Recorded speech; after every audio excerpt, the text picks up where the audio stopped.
see. Tell me what your name is and spell it for us. My name is Troy Hammons, Troyhammons.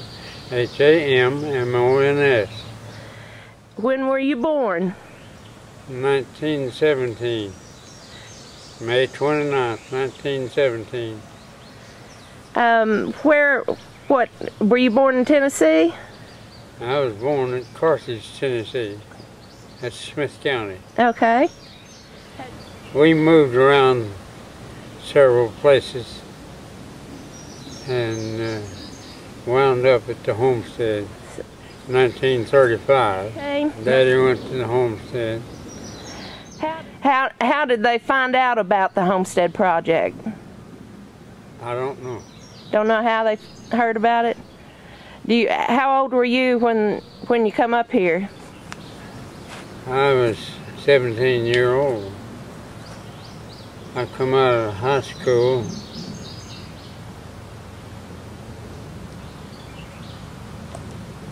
in 1935. When I got out of school, Dad put me to work. I was 17. I was coming 18. I was 18 in May, just in a few days after I went to work. What did he put you to doing? He put me to work on the homestead. He was working in the Sand Quarry, and he took me to the Sand Quarry, where I reckon so he could watch me. But anyway, we worked on our knees, beat sand with a 4-pound hammer. Oh my goodness. They shoot up rock, and it was soft. They'd shoot it up with dynamite, and then we'd go in there and start working. And had a screen, we'd shovel that stuff on the screen, and I believe it was a 1/4-inch mesh. And then we'd load trucks with a shovel. Didn't have any big machines that did all that crushing of the rock?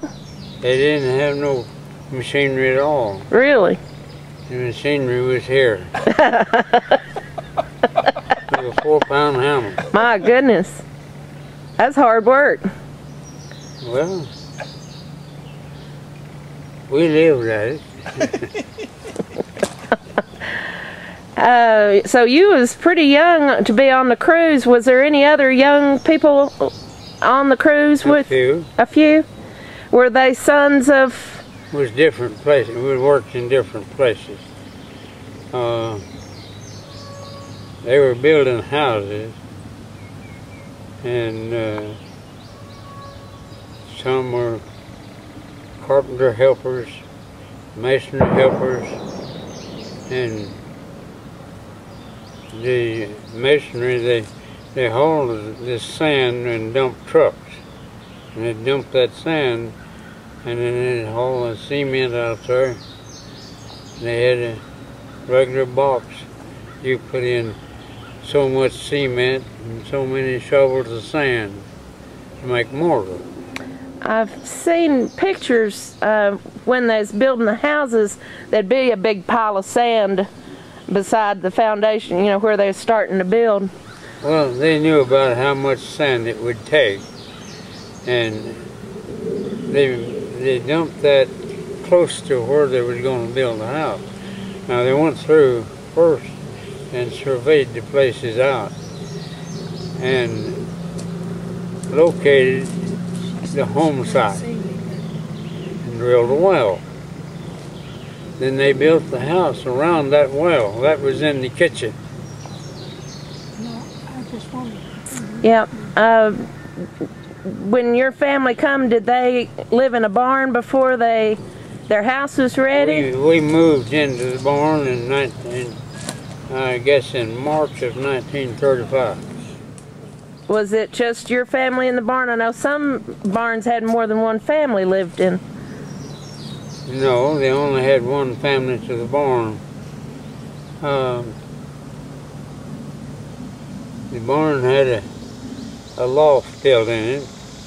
Had a stairway going up on the outside and doors, big doors to go in and out. And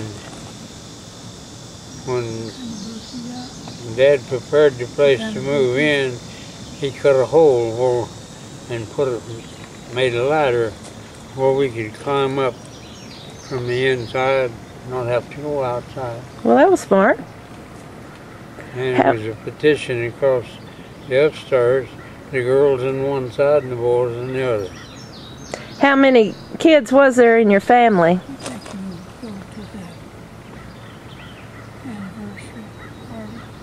There was 8 at home. That's a pretty big family. There was 2 already away from home. Grown. Were you one of the older kids when they come here? I was number 5. You was number 5. Now wait a minute.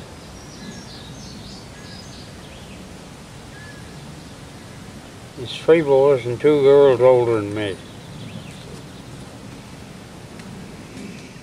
Well, what did you think about it when you came and saw the homesteads for the first time? Do you remember what it was like? Well, we lived in that 25 sawmill. We first moved into a place on Grassy Cove Road, and then Dad selected the 25 sawmill for his home, and then we moved into it. And I don't know, we was there a couple of years, I guess. And then we got electricity. We got the house built before we got electricity. And I'll tell you that electricity was something great. I bet. Did you have anything electric to plug in when it first came, or did you, I mean, I've always wondered. We had maybe a lamp or 2. At least, I think they bought one for the upstairs and one for the downstairs. Maybe 2 for the upstairs. Anyway, we had already moved the furniture in there. And I don't know, everybody that could bought a light. I bet they did. I mean, that's quite a change. Well, we'd never been used to electricity. Well, we lived in when Dad got selected as a homesteader, we lived out in the county, out on Highway 40 North. And I believe the first of the year we had to move out of that, and we moved into town. They rented a house in town. We moved into that, and then in March we moved to the homestead and to the barn. Do you remember how long you lived in the barn before the house was finished? March, it still would have been some cold weather. I think we got in the house in late '36, just before the power company furnished power. Okay.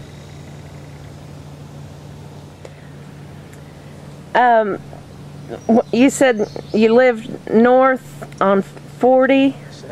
70? We was 4 miles out of town. What was your dad doing back then? He was farming. Farming? He farmed all his life. Did he have his own house then, or was he renting, or? No, we didn't have a house. He just had to run a house. Did all the kids work on the farm, keeping it going? Yeah. I mean, today kids don't do any work, you know. They sit around and Well, things have changed since then. They think they're smarter than the people were back then, but they're wrong. We did things back then that people would laugh at and snigger at today, but they served our purpose. Now, when we moved in that house on Sawmill Road, they had cleared the land between us and Charles Turner's place, and they run a fence. They didn't fence it then, but the property line come right up next to our yard, and Charlie Turner lived in the house joining us, and they got the land cleared back behind it, and they brought a caterpillar in there with what they call a bush and bog disc. It used a 24-inch disc, and they cut that ground up with that, and it cut the ground about that deep, about 10 inches deep, and we planted that in corn. Dad had a pair of mules, and we cultivated it, and us kids also put in watermelons in the corn. Now, we had the office watermelon patch here ourselves. And on Saturday evening when melons got ripe, we could figure on a party there that night. Mother had a barrel churn, and she sat with a crank and crank it, turn the milk into butter, and Dad had figured out that he could pack 5 one-gallon syrup buckets in that churn. So he decided he'd make ice cream, and Mother had fixed the ice cream, and he'd usually always have about 2 gallons of ice cream. And he'd sit and crank that, and every once in a while he'd have to pull the stopper out and let it blow. You know, the salt in it created. Anyway, he made the ice cream, and he enjoyed that party as much as we did. He didn't take no part in any of it. He just made the ice cream. Well, that's pretty neat. Did y'all have ice wagon come around with ice on it? How'd you get your ice? Yes, I don't remember it coming through the homestead, but we had a ice box, and it kept our milk pretty good. I don't remember how they got the ice. Well, I guess after the electricity came, you could make your own, I guess, but when electricity came, Crossville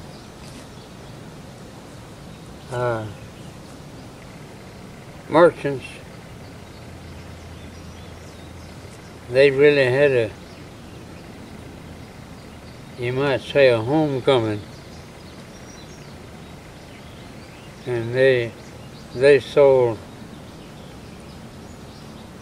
refrigerators. That was the main thing that they wanted. And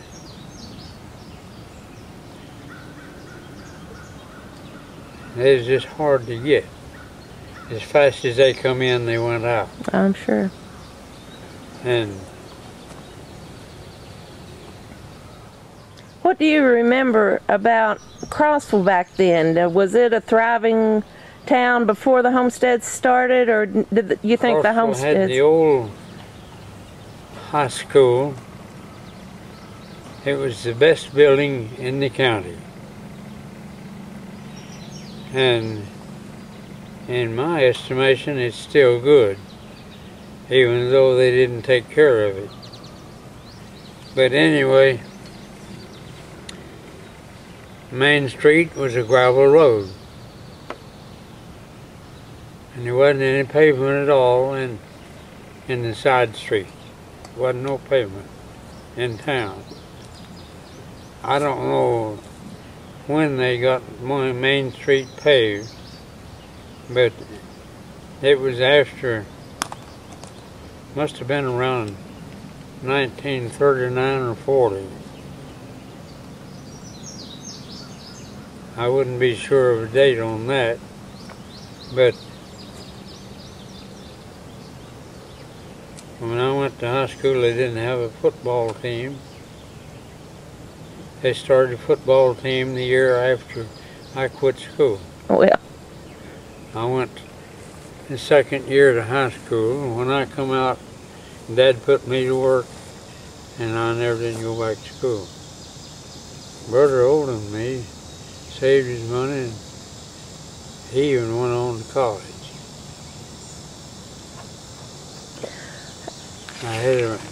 We had a brother in the Navy, and the next brother was the oldest sister. She was the oldest one in the family, and the oldest brother joined the Navy and served 3 years in the Navy, and the next and the third one in the family was a boy, and he had already married, and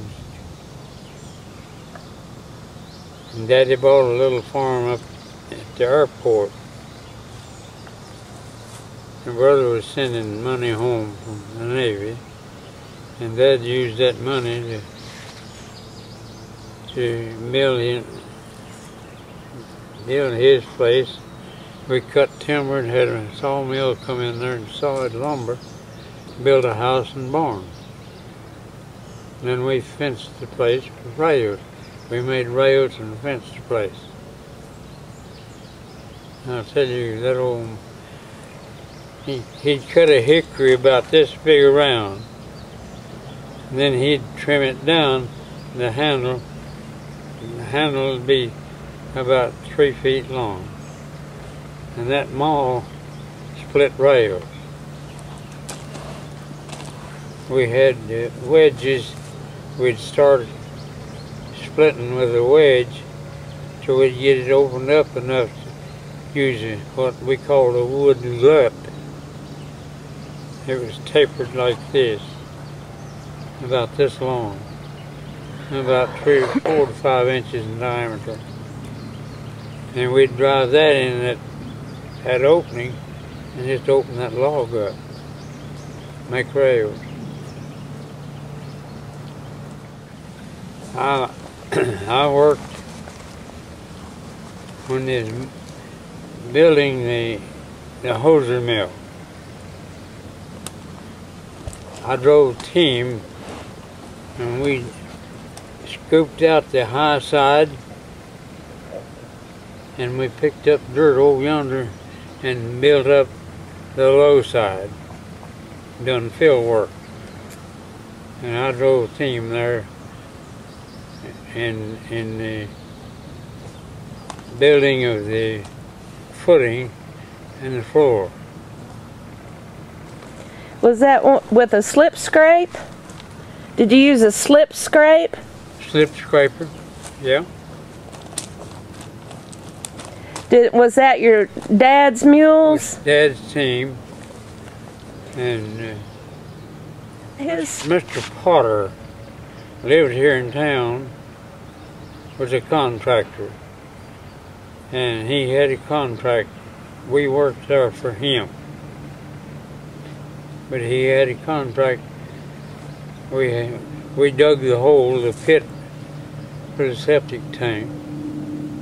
I forget now how big it was. I believe it was 12 feet wide and maybe 20, 30 feet long. We dug that with mules. And we went down to a soft sandstone. And we scooped that soft sandstone. Did they have to blast any with the... They didn't do any blasting. Didn't do any blasting. Did you, when you were working in the sand quarry, did you ever do any of the blasting? No. No, they had somebody did that? They had special, I'd say specialists to handle the blasting. Now, in clearing the land, they used a caterpillar. We didn't have a bulldozer. That was before the bulldozer's age. And they used a long cable. They had 6 men in the crew that done the clearing, plus the driver of the caterpillar. And those 6 men, they had chains with 3/4 inch lengths that they'd hook around a tree, and a big tree, they'd have a ladder, and they'd go up and hook that around that tree, and hook that cable into that, pull that tree over. Then they had your crews come in there with axes and saws. They'd cut that up in 4-foot lengths. Anything that they thought would make lumber, they made a saw log out of it, and then it would be picked up and brought in. But I never worked in any of that. I got a carbuncle on each knee at the same time. And I never went back to the Sand Quarry. I went to the sawmill. I worked the sawmill at 2nd shift. And didn't know they had 2 shifts. one year there, we had hard freezes. Froze the logs till they couldn't saw. Couldn't saw the lumber. And they sent us down on open range to burn brush. And we burnt brush for about 2 months. My goodness. The ground froze, and the gravel road froze to where the cracks in it, you could stick your hand down in. Wow. And that's how hard the freezes were. It didn't just freeze and thaw, it just froze and stayed froze. I had a brother that learned the masonry trade at the homestead. Actually, the people at the homestead learned trades, electric and masonry, carpentry, you name it, whatever it took to build a house. They learned the trade at the homestead. And after the homestead ceased, then we got into the war. And we had people to drive to Tullahoma and work at the Army base. They built an Army base. I never worked in that none. In 1939, they sent me and 3 others. They already had some people in in Pennsylvania, studying the machines and how to repair them. And they was up there in the, I believe, a Wallman company. It was building those machines, those knitting machines for the homestead. And they sent us up there then, and we was in Lansdale, Pennsylvania, and we learned to knit and how to change needles and things like that. But I don't know. I got married while I was up there. You got married in Pennsylvania? Yeah. Really? You met her up there? And No. She was an orphan. She'd lived with her brother, and we were dating when she went up there, and Cecil Fritz was her brother, and he got them to put her to work. And when I went up there then, we got married on the 15th of April in 1939. did you folks In Lansdale, Pennsylvania. did you folks know you was going to do that? I wrote home and told them that it was going to take place. It's charged, it says. Nothing like There living was no visitors at our wedding. There was no visitors? No visitors at our wedding. Well, I come home and we lived with Dad. Dad had Sawmill Road had 3 bedrooms upstairs and 1 downstairs. And we lived with them in the house with Dad. I don't know, it was 1940, I guess. The Homestead Baptist Church had a 2-week revival. They had a man there from Chattanooga by the name of John Brown doing the preaching. And I don't know, I got to thinking, I was working, but we was going to church. And Mother had the preachers down there one night for supper.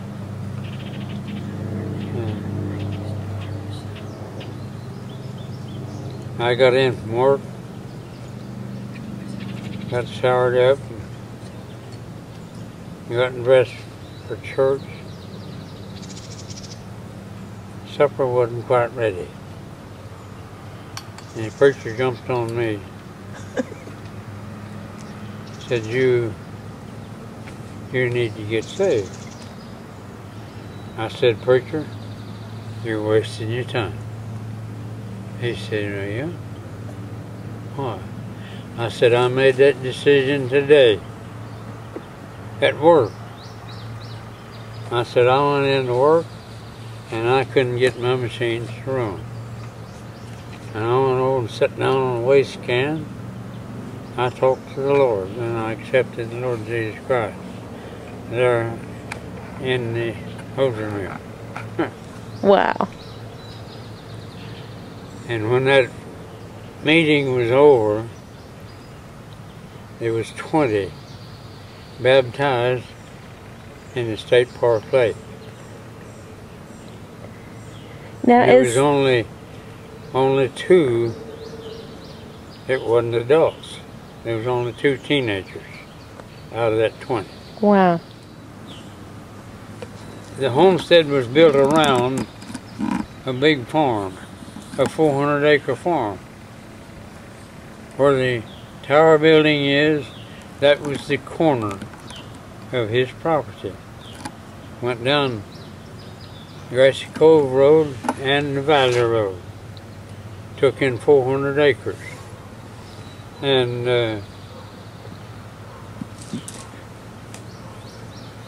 I can't remember names.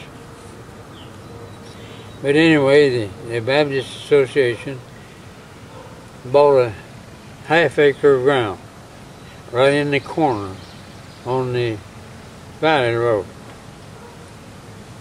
And they built a church there, and they built a building, and then later on they decided they needed a new building, and they put that building up for sale. You buy it, you move it, you even move the foundation, because it was just set on piers, rock piers. And Dad said, "I'll give you $500 for the building." They said, "You bought it." So he tore that old building down and even moved the foundation, tore the rock piers down and moved the foundation. And he built him a big barn, tobacco barn. He grew tobacco. Now they had bought some other property, and over on old Gordon Road,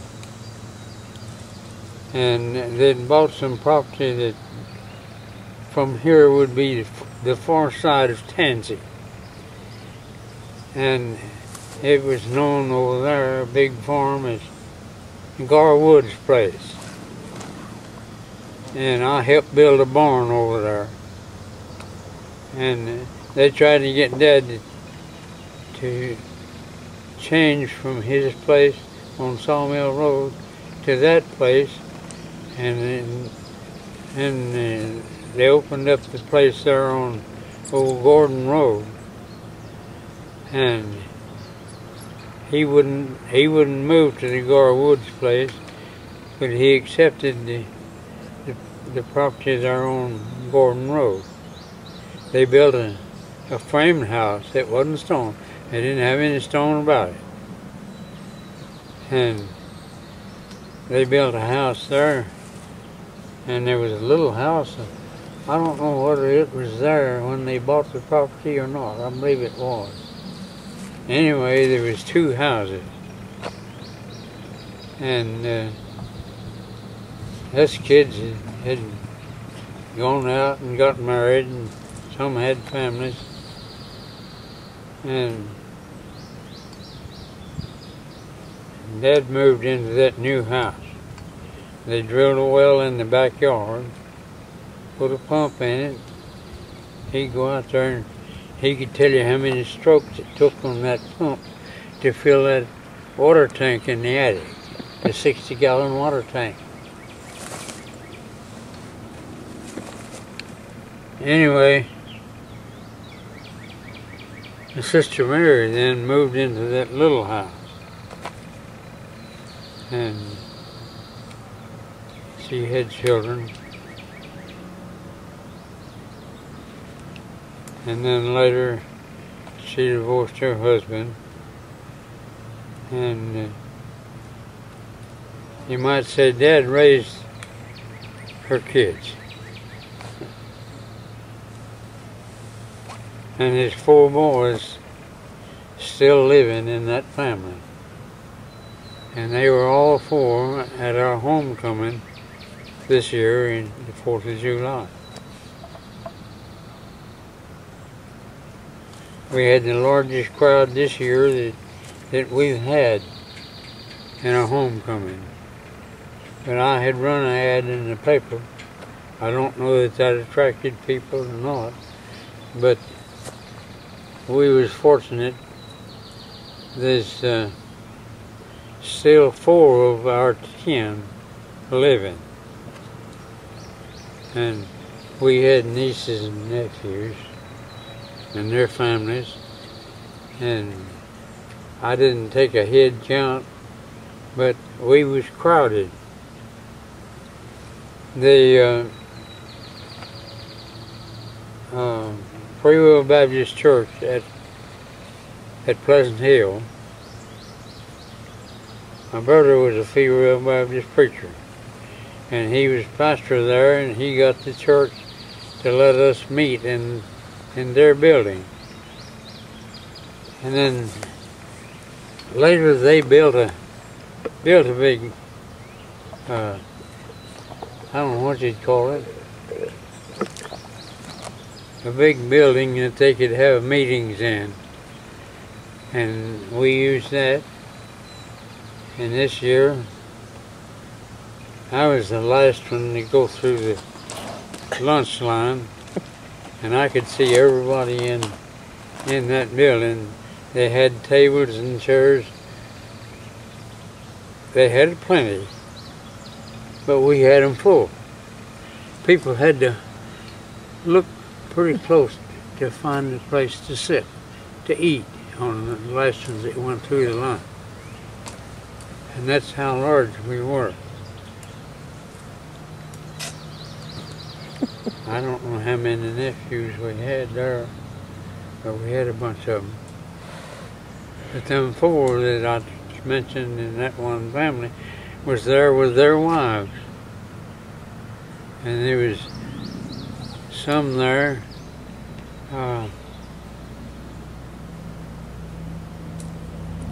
Carol's daughter.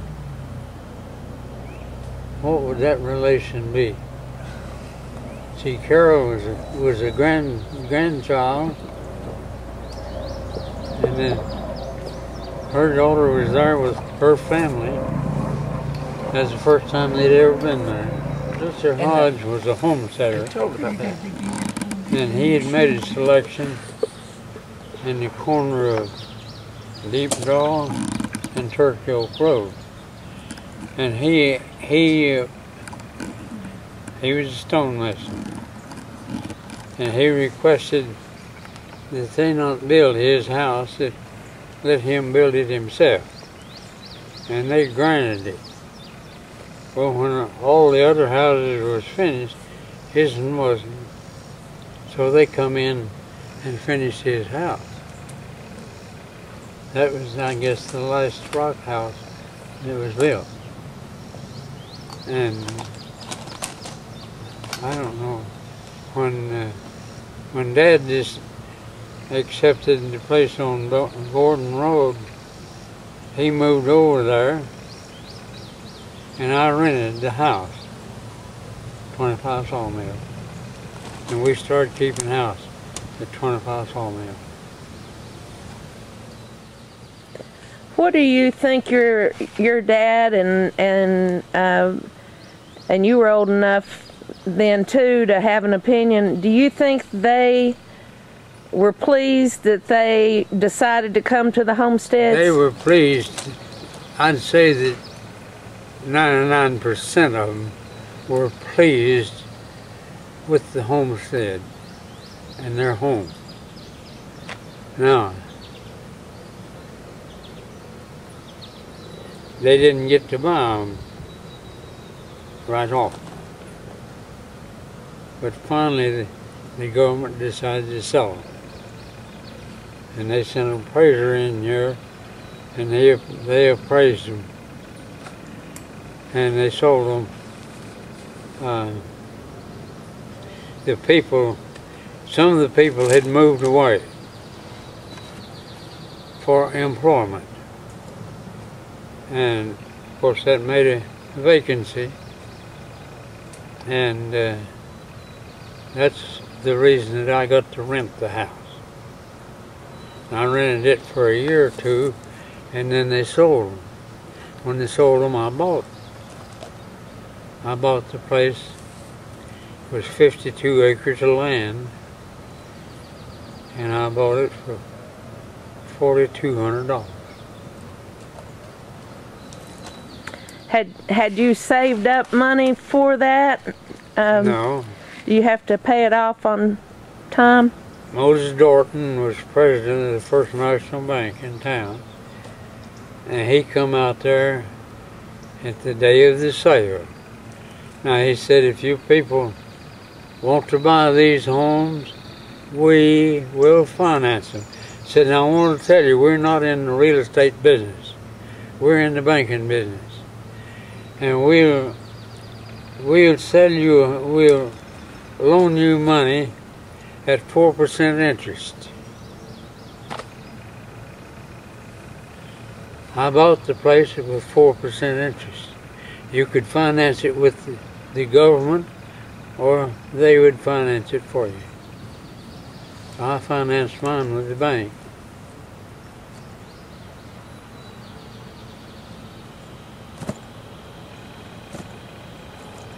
But we loved 25 Sawmill. You ever go back and visit? I drive by there occasionally. They have built onto the house, and I say made a mess of it. It's not like the homestead anymore. If he'd have built behind the house, it wouldn't have been seen from the road. But he built right to the side of it. I don't know. You know, a lot of people did that. I don't know what that was, whether it was a garage or what. But it come out across the driveway. We cut many a watermelon right there. Did you? Another thing that, I don't know if you all do this or not, but there were some characters, some outstanding characters in the homestead. You know, some real characters that you knew back in the early days of the homestead. Some people that were just a little bit different, you know, and a lot of stories have come up about them, and I've heard you tell some of them. I don't know if you want to tell any or not. Some of their people may be listening to this sometime. Well, it wasn't bad. Dad, did you work with J.J. Bird on any of those agricultural research projects? Yeah, that was before I married. Yeah. J.J. Bird yeah. come here from UT in Knoxville.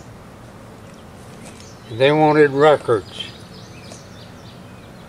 They selected 12 men, 12 farms that they could use. And Dad's was one of them. 25 Sawmill was one of them. And I was single. And we done everything according to what they had to say.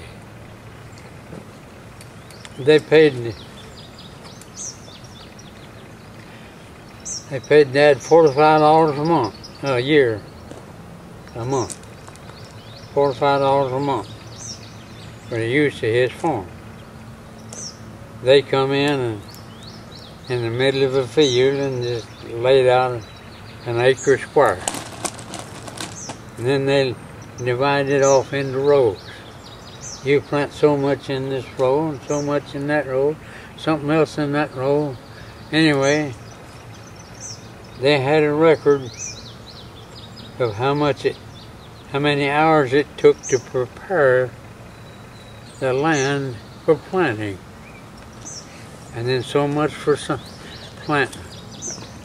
And everything had to be planted according to their direction, a certain spacing in a row, and certain spacings in the rows, one beside the other.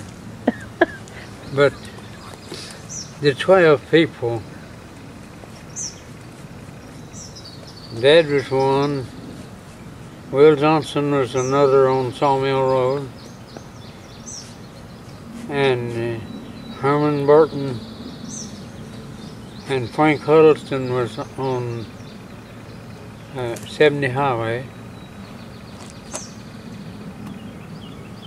Now I can't remember who all the others were. I don't remember. But we did that. They had a stipulation that Mother had to weigh what she cooked. She had to keep a record of what she cooked how much is cooked and how many people eat at that table. Now, that was complicated. But now, J.J. Bird then rented the last house on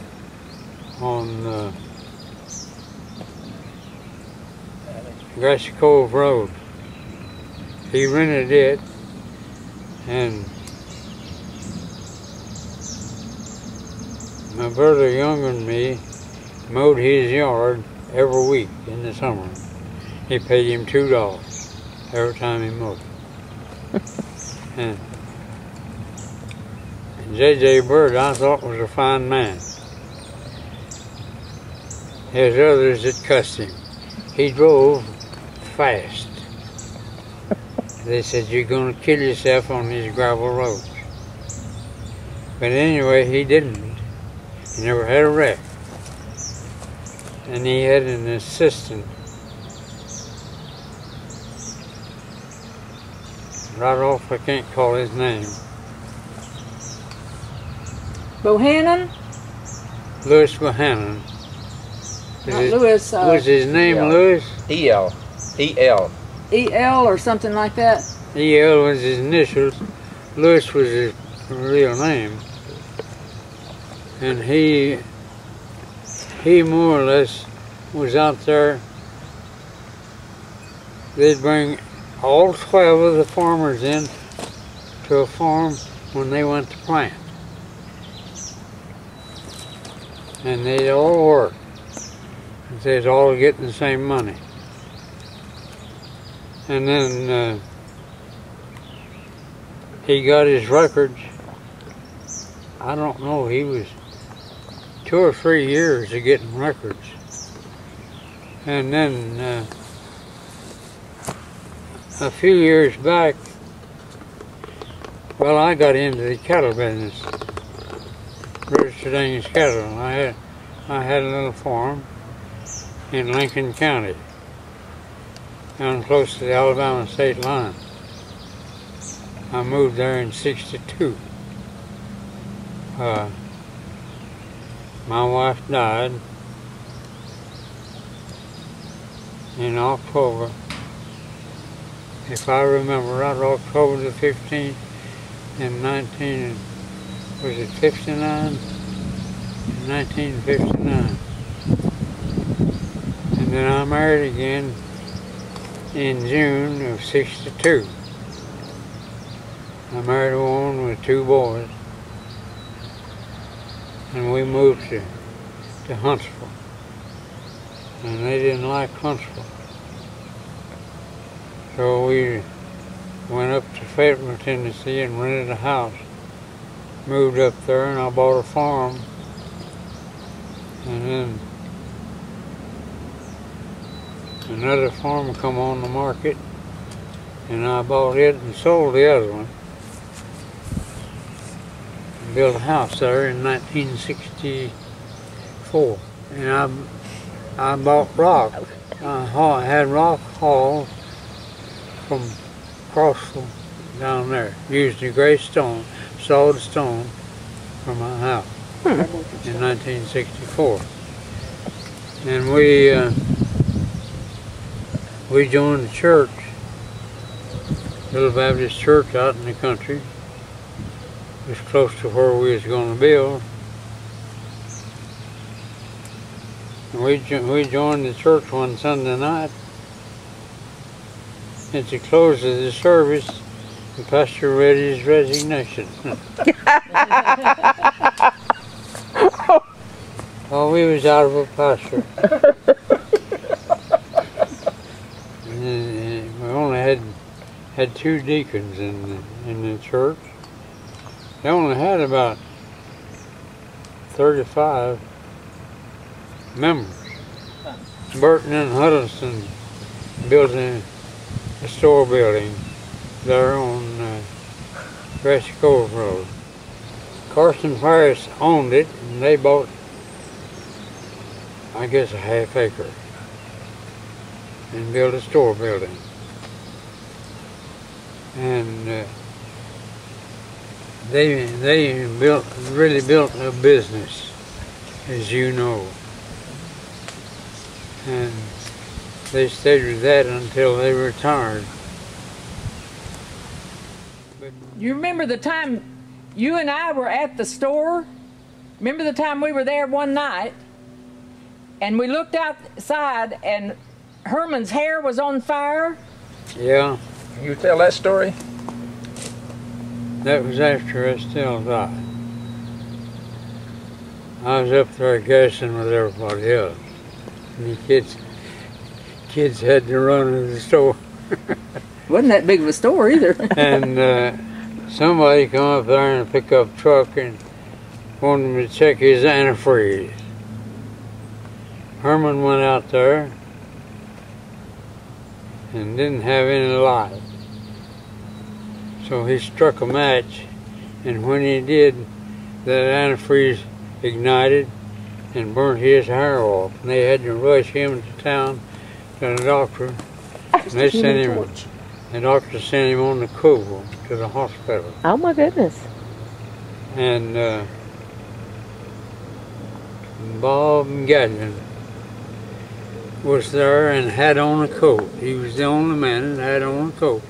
He jerked his coat off and run and throwed it over Herman's head, put that fire out.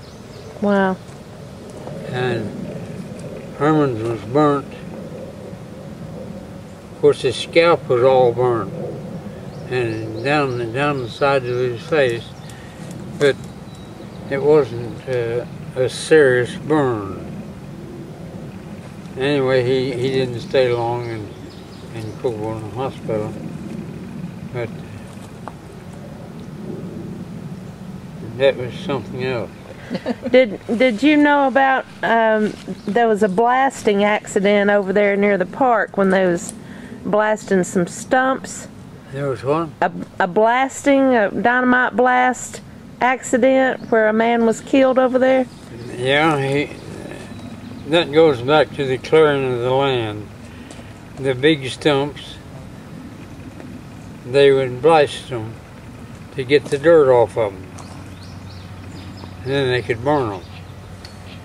And there was 3 men working, and they had made up several that they was going to light with a fuse about, I'd say 18 inches long, something like that.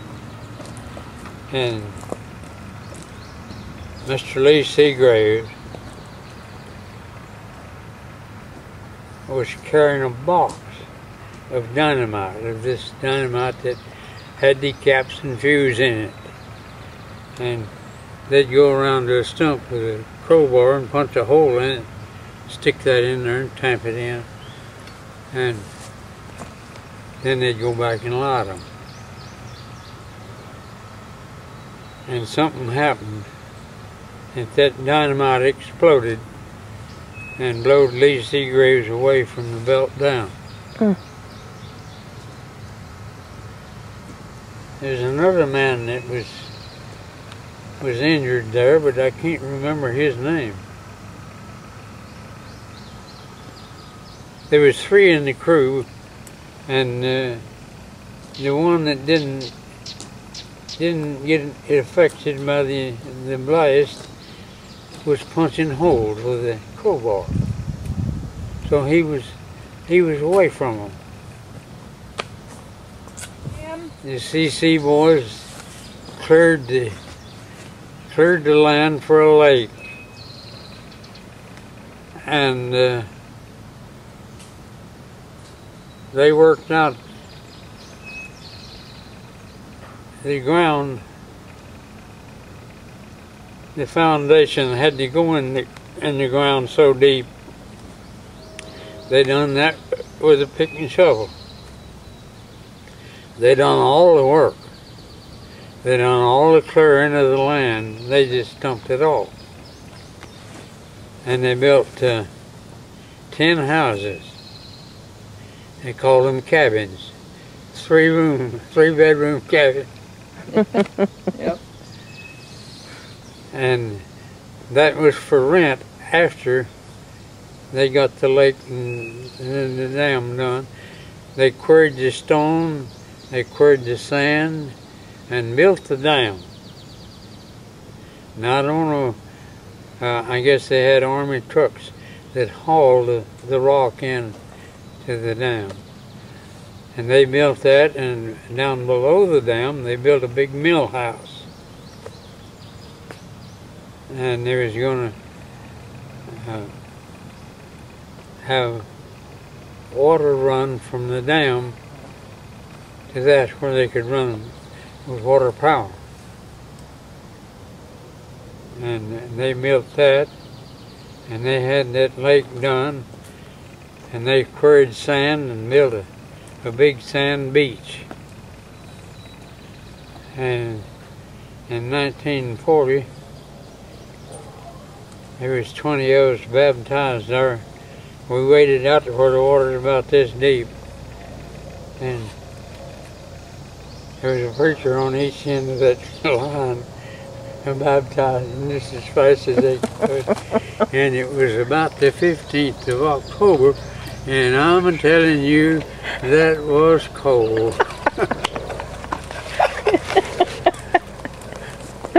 I remember that very well. It was cold. Now I've got a picture at the house of the group. Oh, really? The baptizing. We'd love to get a copy of that. Can we get a copy of that? If you've got a copying machine. We'll get a copy of that if you'll let us borrow it for a day or two and get it back to you. I'd love to have that up there. And Estelle Harris lived across the branch from us. The road went down like that, and theirs had taken that for his home. And Estelle Harris married there again, I can't call names. Randolph. Married a Randolph boy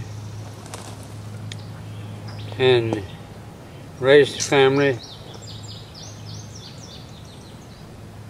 And I believe that they're in somewhere in Illinois. I had a sister and her husband. She married a brother to that man, and they went to Peoria, Illinois. Caterpillar Tractor Company was employing a lot of people, and they stayed on there. And my sister's still there. Her husband died a couple of years ago, and then I believe this Estelle Harris had raised her family, and they lived there somewhere close. Yeah. I don't know where. And she sent me a newspaper picture clipping, and I've still got it. Well, we'll get those pictures. Now, money couldn't buy it.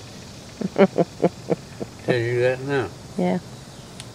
But I'll let you make a picture of it, Okay. make a copy of it. Okay. We'd appreciate that. Let's stop. Provided you'll give me a copy. Okay. Okay. That'll work. Maybe two copies. One for Okay. her and one for her sister.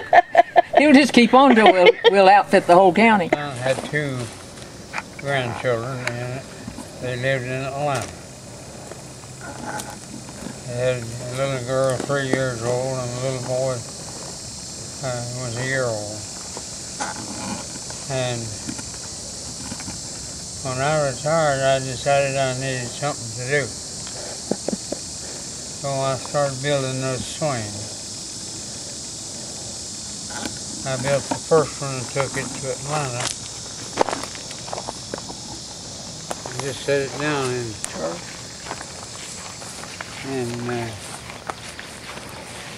John George, in John's house. And his two grandkids was there, but they was in the back room. In a few minutes they come out and found the swing, and they was in the swing and out of the swing all afternoon. And they just loved it so well, I turned in and built all the great-grandchildren a swing. And then just 3 or 4 years ago, somebody give us a doll house, a log house plan. My grandson. And the parts was already cut and in a box. And they said, we bought that for our son, but said it's too old for him. Said, can you put it together? They give it to me. I put it together, and then I made these from that. Now I've still got the original, and I wouldn't part with it. I built 8 of them in 1 year. I bought 2 befores. And I sawed them out, put them together. Now there's a lot of time involved in Absolutely. Absolutely. Let's show us how the little door opens and how turn it around where we can see it.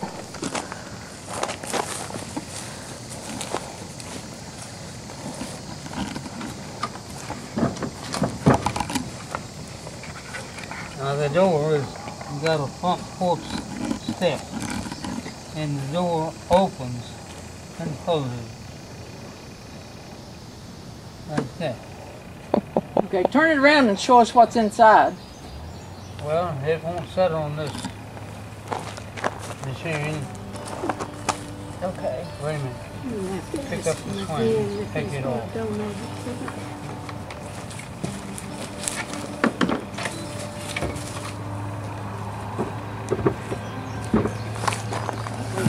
To the back here. Now, show her the back side of it. Is she ready? Yeah, I'm ready. Did you get this? Yeah, but that's a better angle. You can show it again if you want to. You want to? You will do this? Yeah, show me the door again.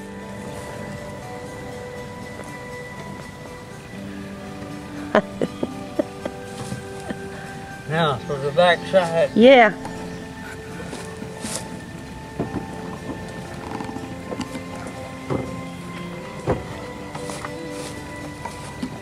Here, this is the upstairs. Down here is a bed, a doll bed.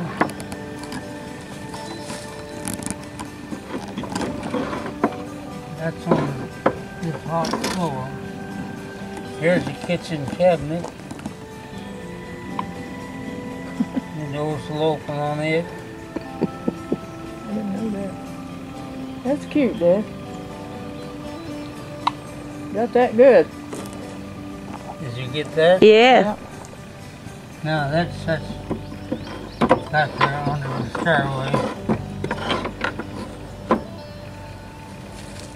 Then here's the table. And the bench. And here's the bench that goes beside the table, 2 of them.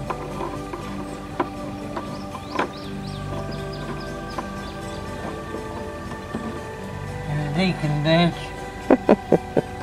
What was that? Deacon bench. And then it's got the fireplace. You can't see the fireplace there. I can bring this over. Yeah. I can turn it like that.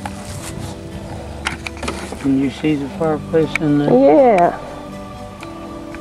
Oh, it's awesome.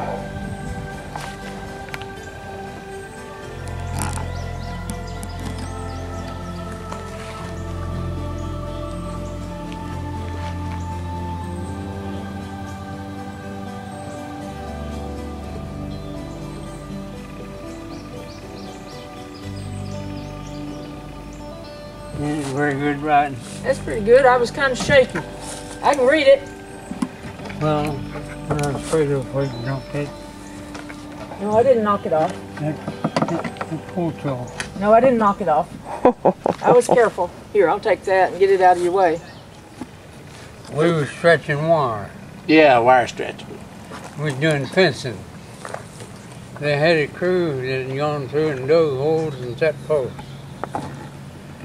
And we was stretching the wire. There was 5 of us. Me and Benton Street and C.M. Smith. I can't call the other 2. It was 4 of us boys and an older man.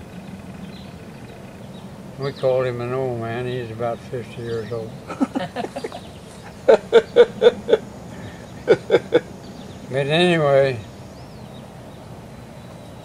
Cordell Stewart was general superintendent.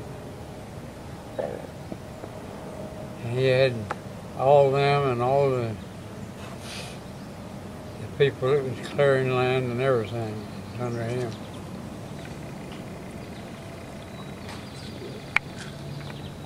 Benton come in one evening. He pulled up his breeches leg, and the man had turned a roll of barbed wire loose on him, and that barbed wire had cut his leg. It's 3 or 4 places. He told the supervisor, he said, I ain't gonna work with that old man no more. The next morning when we got gathered up, ready to go to work, Cordell Stewart was there. And he gassed with us for a while. And finally I said, Benton, pull up your breeches leg and show Cordell what happened to you yesterday. He pulled it up. Cordell said, how did it happen? Well, he said, I was down in the ditch, and we was crossing the ditch, stretching barbed wire. And he said the old man turned a roll of barbed wire loose on me, and it said it just uncoiled. I couldn't get away from it. Cordell said, well, I don't blame you for not going out with him. He said, I come down here to fire you. But he said, I can't blame you for saying you wouldn't work with him. How about that? That was Benton 3? Yeah. There's a lot of Benton 3s. Yeah, that gets confusing around here, doesn't it? Well, this was a young fellow when Troy was, so you know which one it was. Did you get to meet any of the project managers like Mr. Stanton or Mr. Any of the different ones? I dated a girl that was keeping house for him. Oh, really? I drank his whiskey. Oh, my goodness. Did you ever meet him? You started chuckling on that one. Now, I didn't know that about Mr. Stanton. That's a new one. I think you told me it was my Well, mom worked for him. I'd go up there to see her, and they'd be gone. They'd go to town nearly every night. Go somewhere. And they'd go out. Is that your mother? She'd go to the medicine cabinet. Well, I was going to ask you this: if you had to come up with one word to describe the Homesteaders, could you come up with one word to describe them? They were nice men. That's the only one That's a word very nice thing to say. Now that's bringing the group together. All this stuff. Do you think people nowadays knows what a depression is? No, I don't think so. The people that went through the Depression, that knew the Depression, are gone. But their children never really knew what the Depression was. Now, I can remember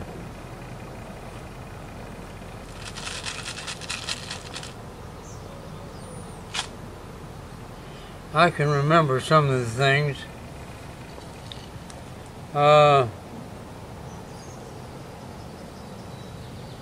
things had got down to commodities was being handed out. And I believe that our family got in on that one time.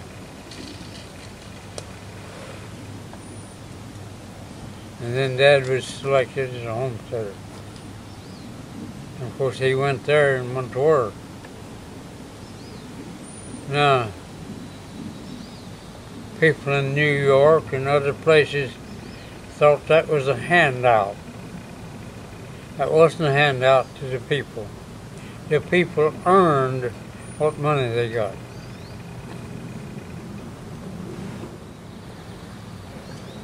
Now I visited one of the other homesteads. When was it? 2 years ago? 3 now. Charles and I visited it. Which one? And I've got a book that a woman wrote about the homestead. Pendergrass, She gives Really? the history of it. South Carolina. It's a pretty Penderley? good thing. Penderley, yeah. Sure. Now I worked at the homestead in West Virginia. Dale? Our mill was down, and they sent us fixers up there. They was afraid that we'd get out and leave, and they wouldn't have experienced men. And they let us go up there and work. They didn't take any operators. They just took fixers. Did you work in the mill for how long when they got it up and going? Oh, I was trying to think of the manager at the Hosiery Mill. He was a nice fella, but he could be rough as well. I come back from training as an operator, and they needed more needlemen. So the manager come to me and asked me if I would be interested in taking over doing needlework. Well, I said that's an advancement. You can consider that an advancement, but yeah. Well, I said I'd like to have a try at it. I don't know whether I can do it or not, but I'd like to try it.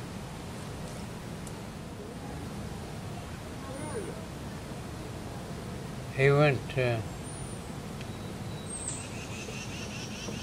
told me to come in on a certain place and take over the needlework. We had a needleman and a fixer. And the needleman would replace needles and where if it made a hole in the stocking, then that machine had failed to pick up. It had a bad needle or a bad point. The points was in the machine that it'd go down this way and taper that stocking. And they'd have to pick up the material and move it over one needle. That was the way the machine was built. And sometimes a machine would, a needle would either get out of place or the point going down would be bent over a little and they'd miss that stitch and fail, and that'd leave a hole in the stocking. And the next time around, that operator was to stop that machine before it got to that point. And the needleman then would come in, either take out the bad needle or the point and get it lined back up. And that was what a needleman done. And sometimes you'd have a machine that would rack and maybe take 100 needles to go back, but there's 54 to an inch. My goodness. That's how close they were.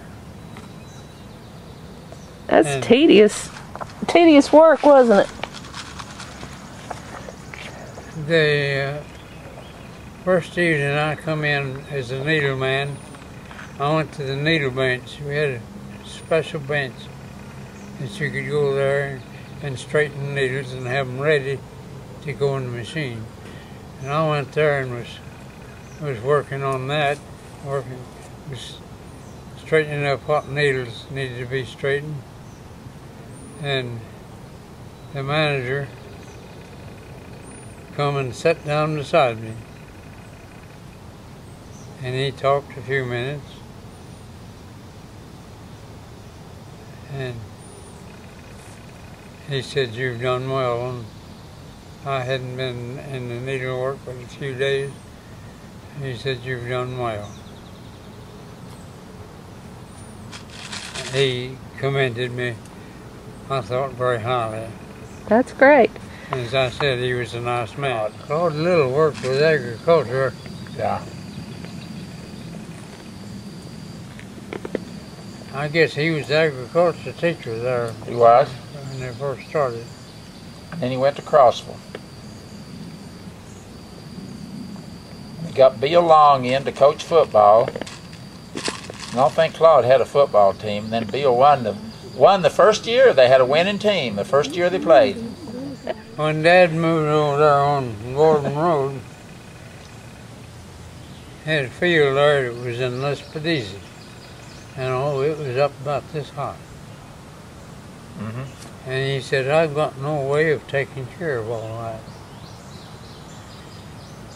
So he contacted Burton and Huddleston. They agreed to come over there and help him.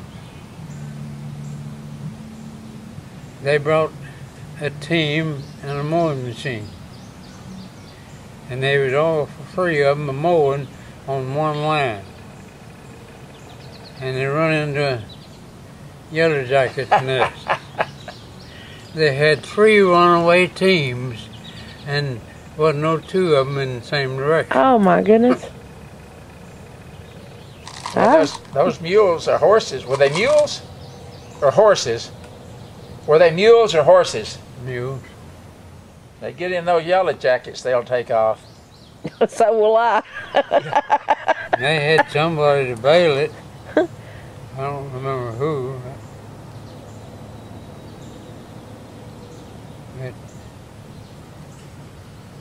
That's the problem of having your mules too close. They can all get scared by the same yellow jackets. They took their share, and then they had it baled and put it in the barn over there. Then they hauled it in a wagon. And they come down Sawmill Road. Herman be driving 4 mules. What about well drilling out here? Drilling wells, who did that? Mr. Hobart. Isn't he the same man that sold ice in the winter? He's the man, he was Orly Young's dad-in-law. Right. Clyde Hobart. That's his name, right? Clyde. Well, anyway, one time before I left the Sand Quarry, they brought a well machine over there and drilled shallow holes, maybe 3 feet deep. And Orly Young done that drilling at night.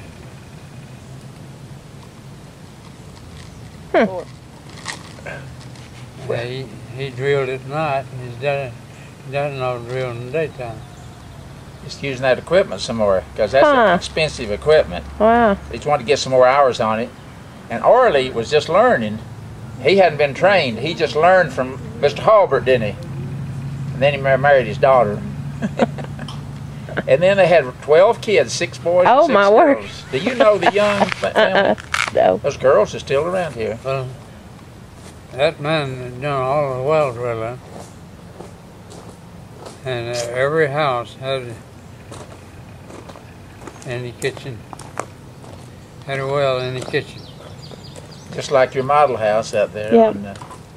Yeah, and if you look at most of them in the kitchen over where the sink was, where the pump was, you'll see a little patch in the ceiling, the boards above where the well went in. Would you get too hot? Well, if you had to pull the pump or something. You in the old days, where they had the long pipes, you had to go out the top. Well, if you go, I mean, you look in the kitchen, there'll be about 2 boards wide, a little section about that long that'll be cut out, and then you go upstairs right above that, and there'll be another spot upstairs in the... She's talking about the wells in the kitchens, and you had to pull them. If something's wrong, you had to pull them, and you had those pipes. You had to pull it up out of the top, didn't you? You remember when they worked on the well? Well, nowadays they use made plastic. Provision. Yeah. They made provision for that when they built the house. That's what he's talking about. That's what you were talking about. Yeah. They made a provision to be able to pull that up through the ceiling. Yeah. Now that's an interesting feature there. I'd never thought of that before. We see that the pipe come in 20-foot lengths. And, yeah, when you pull it up 20, then you can hold it and then take that next piece off, but you still have to have that 20 feet. and the ceiling is a little place about this big square that they made especially where that you could take that down. And in the ceiling, they had a place fixed in the ceiling and the upstairs where it could go right out through the roof. Of course, the shingles were just pine shingles, and if you had to have it repaired, well, they could just tear the shingles off and put new shingles back over it when they fixed it.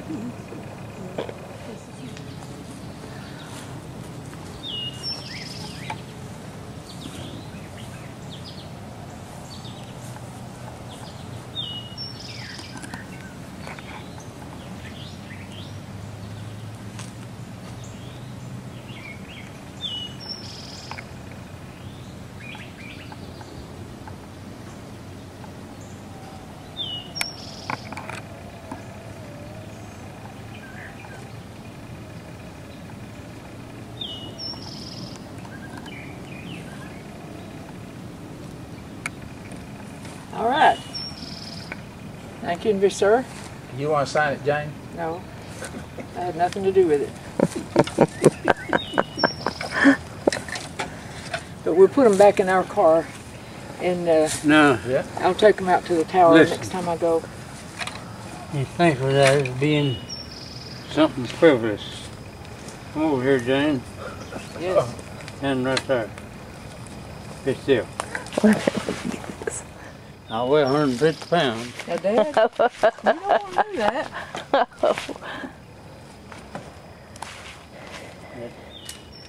You can turn loose. You saw it first right here. I saw it. Well, that'll hold. I don't believe they'll be able to tear that one up, will they? Several little toddlers, won't it?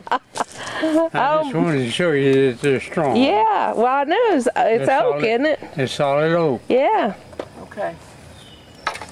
Now Charles wants to stand on it. No. He's going to dance a jig on it. He's not that baby. And Dad put me on is more or less as a chalk eye.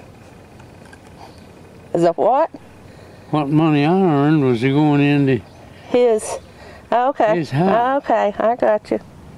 and then they changed that. Mr. Folger might have been there when they changed that. and they paid me 2 bits an hour. 2 bits an hour. I know my mama's told me that Grandpa Pettigo was making $1 a day when he could find work, and he was cutting cross ties for the railroad when he could find work, but it wasn't steady. And he said, of course, when they come here, it's 50 cents an hour. I think it's Dad cut a few cross ties and hew them out with a broad axe. What can you tell us about the building of the tower? As they built up and building that tower, and they'd use a pulleys up here, and a long pulley down here, and he'd run down the road with. Who's that? With that car, and pull that up. Pull the materials they'd up. Unload it, drop it back down, and he'd take up. So J.T. Vaden would tie it to his Model A car and drive down the road? Yeah. That's what you're saying? Same Model Ford. All right, well, I missed that part. It's raining, too. Well, I heard... If I'm not mistaken, and J.T. was the man that done the pulling of the rock up. Well, I didn't know that. Now, They'd build a scaffold up, you see, and they'd move that scaffold every time that they had to move higher. They'd have to move that scaffold to get the rock up there. That's where they got the well, rock that up would there. work. That would work. You know, it amazes me, those big old pieces of steel, the tank, you know, they riveted it in place. Just moving that material in and getting it hoisted up there and everything, it's amazing. It had to be a project. I'm telling you. They'd have the rock cut, you know, ready to go into the building. And whatever they had down here, they'd load it.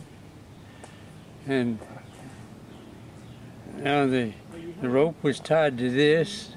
Went through a pulley up yonder and come back down through a pulley down here. And he could drive down the road. And they had signals that they could stop him and at the right place. Yeah. And they'd unload that thing, and he backed up. As he backed up, he'd never turn around. Yeah. He'd go forward and reverse. That'd work. Well, it was interesting to watch it done. Yeah. If they ever put water in that water tank, I didn't know it. Oh, really?